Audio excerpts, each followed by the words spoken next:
Okay, so what do you think makes the Dallas International Film Festival unique among all the other film festivals that occur during the year? Oh gosh, there's so many film festivals. One of the things that makes Dallas unique is that they have the artistic director, James Faust, who's been with the festival the entire time. Wow, And I'm sure you've met James and talked to him. He is just the secret sauce to this film festival. He's so good at what he does and assembling a team that programs so well. He travels to all the other film festivals, knows everybody. I used to be involved with the film festival years ago and couldn't go anywhere without him with him when we'd walk down the street, wow, Sundance or TIFF or LA or wherever we amazing. were, where everybody was like, James, hey. So it's the incredible programming. Unique. Well, I'm going to put on my Dallas Civic hat and say that it's something that drives economic development. It's something that Dallas can be proud of. It's something that we can, celebrate film here locally for. And so, selfishly, it's something good for Dallas. Excellent. Tanya, you had a turn as executive director of the festival. How did that experience prepare you for your current role as co-chair? And both of you, what events do you want to highlight? Oh gosh, I tell people this all the time that I run into, and Lynn was on the board of directors when I was the executive director for the film festival. It was absolutely my favorite job I've ever had. It's so fantastic to be involved with film and making a difference in the city of Dallas and bringing important things here and showing off our city. Um, I think that I was there. I got hired in 2009 after the first 3 years of that AFI contract and kind of launching it. It then became its own 501c3 nonprofit, the Dallas Film Society, and then we owned the Dallas International Film Festival and kind of really got things going Cool. and set them on a trajectory for what it is today. Great. And then, we kind of got it in good tip-top shape, kind of handed it off on a silver tray. And I was needed, I had kids at home and needed to be present to parent and kind of get them all launched. But I think stepping back into it, Lynn and I've had such a great privilege of seeing how wonderful that organization is. I mean, we're coming at it from volunteer perspective this time and Okay. just lending our time and energy and efforts and rolling our sleeves up to help them. But I mean, I'm glad it's still there. I'm glad it's still thriving. I'm glad that film is still important to the city. So we are happy to lend our time to Excellent. to put together a little celebration to celebrate the 20th annual one. Great. So again, maybe Lynn, you could take this one. What events do you think should be the must focus on for somebody Oh, coming to the well, I mean, I fest? think opening night, I mean, if you're a film lover, I mean, look at the opening night film, look at all of our films that we've got lined out. We've always been very strong in documentaries. And so I would check out the documentaries. And then I understand there's an industry panel that's going to be quite strong. And so I think the industry panel, correct me if I'm wrong, I think someone from Warner Brothers will be in Yeah. attendance. And Mhm. so I think that is something that, and the parties after the films where you get to visit with the filmmakers, you get to talk to people about the film. And that's the fun part, right? You get to what strikes one person is what they took away from the film and another. And I think that's what makes everybody has a love for film for different reasons. And when you're collecting and you're sharing, the after of what you've seen, it just makes that, even stronger. So, but I think those are probably the things that I would look into and, study the list of what we have. We've got James Faust, who's a wonderful artistic director and puts a great program together. So it will be strong. Cool. Um, so for both of you, how has Dallas, the city, evolved and changed since the festival started or your association with it? And why is it an ideal location for an international film festival? So, if you just look at the past 15 years, and we're talking about the past 20, but in the past 15 years, we've built a new arts district. We've built, Mm, Calatrava bridges. We've built so many things that are international. I mean, when you think about the architects that built the AT&T Performing Arts Center, they're all Pritzker Prize winning. So you've got an international. Santiago Calatrava is international. So we should have an international festival because we are an international city.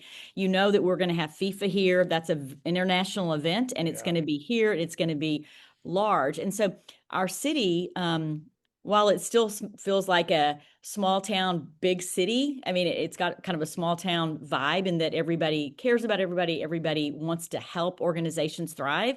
We're very much international in the things that we do and our ambition and what we strive for. So we've got to have international film. If we've got international architect, if we've got international soccer, the world is, I think, open for business for us. All right. How about you, Tanya? What do you think? I would How's it second going? everything that Lynn said. And also, let's not forget that the Dallas International Film Festival is an Oscar qualifying film festival for shorts. And that is huge for us. And I mean, shorts can be from anywhere. And I think I love that we celebrate that and that we are an Oscar qualifying festival. And what Lynn said parlays into, Dallas is 2 or 3 hours from anywhere. We can be in Mexico on the beach. We can be in Colorado skiing. We can be on the West Coast. We can be on the East Coast. It's easy for filmmakers to get here, which is why we have such an easy time bringing them in to celebrate them. And I want to second on what Lynn said about the festival. So you may go screen a film and then you may go to the party afterwards or literally just a coffee shop to have conversation with that director, with the talent. And I think independent film is so important to be celebrated. Um, let's be honest, it's an industry that got hit really hard in 2020. I mean, theaters were having a hard time. Netflix and chill was a big thing. And so I think it's super important to provide that opportunity again to get back to the theater and get back to the conversation with the filmmaker. And we provide that. So, for both of you, which films in your life has Oh. been most influential on you, either as a memory involving seeing it or how it's become a story you'll never forget?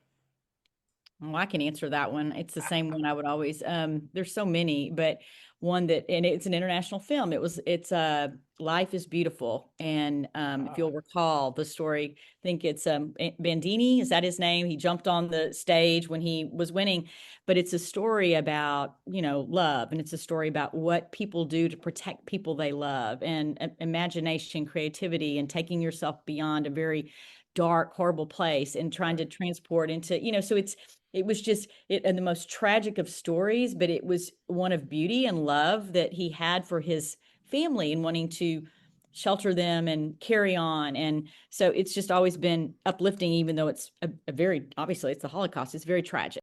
Yeah, it was just special. It always, I mean, there's so many films that I love. I'm a film person, Sure. but that one just, Tough to narrow you it know, down to one. Yeah. it was a good one. Tanya? Yeah, Lynn is a lover of film and popcorn. Yeah, and popcorn. Yes, I am a popcorn. I'm a popcorn. And I'm right there with her. I think I can't really nail down one film. I think film really, you can latch a film to where you are in life. Like I could tell you when I was a teenager and went to a movie theater and saw King Kong, the one way back when in the 70s that was really transformative because I got to like leave homework for an afternoon and go get transformed by film. That's a memory, a core memory associated with being a teenager. I have millions of those stories of how film can attach to something like that. But what I want to bring it back to, especially for independent film, the memories I have from the Dallas International Film Festival and attending other film festivals while I was in that job was and were the talent I met associated with their film. For example, Lynn and I can tell you endless stories of meeting. I took John Lee Hancock to dinner because I got tapped to go entertain him when we brought him in. We had Robert Duvall in Wow.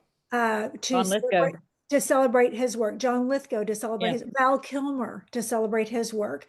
Wow. So it's not a particular film, it's a body of work. And then hearing that person speak about how they became an actor, how they became a director, how they got in the business, how that transformed their life.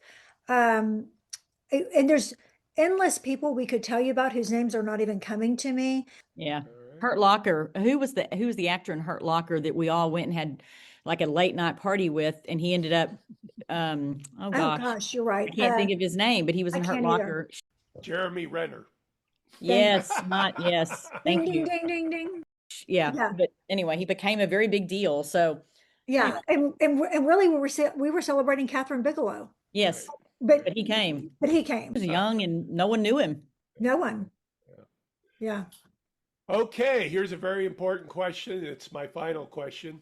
As co-chairs and of course lifestyle influencers, it's opening night at the Dallas International Film Festival. Who will you be wearing at those events and why? You go first, Tanya. It's our Devil Wears Prada moment. That's right. It's opening this week too. Well, we're going to both be at opening night on Thursday, and Uh-huh. we have a ribbon cutting, and we have a red carpet moment. We have the opening night film, and then Lynn and I co-chair the 20th anniversary luncheon on Friday. Yeah, This is a multifaceted a lot. fashion event. I've just ordered a bunch of stuff, Lynn. I don't know. I need to check in with her. I've been answering that question all day. People are like, "What are people wearing?" But this is going to have a little bit of a kind of a contemporary, fun vibe to it. Sure. I even had men ask me what to wear. James, I just got off the phone with James. Uh-oh. I'm perplexed. But I mean, we have Lou Diamond Phillips, so we want to show up for him. So my answer is TBD. I don't There you know. go. I've got to figure it out. Stay tuned. Look at the pictures. Stay Then you'll tuned. Yeah, find look out at the what we photos. did. This is Patrick McDonald for HollywoodChicago.com. Copyright 2026.